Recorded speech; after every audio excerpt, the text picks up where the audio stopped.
I'm especially happy to be here on the Terry SAS convocation. And I think it's special this time because it's falling in the interval period of the Climate Innovation Week, the Delhi Climate Innovation Week, and the World Sustainable Development Summit. And that's interesting, I feel, because the Climate Innovation Week that we've been involved in is looking to get together startups and other existing employers who work in the area of climate.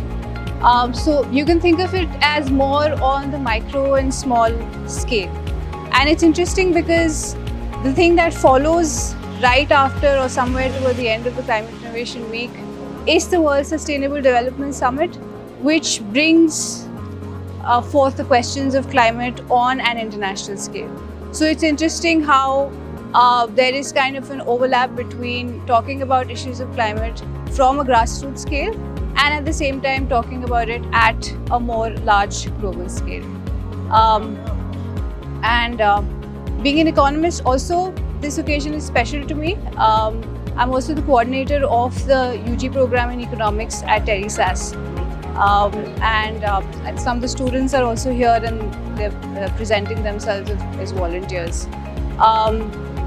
And I think what is unique about the program is it's one of the few programs in the country that looks at the economic approach to questions of sustainability.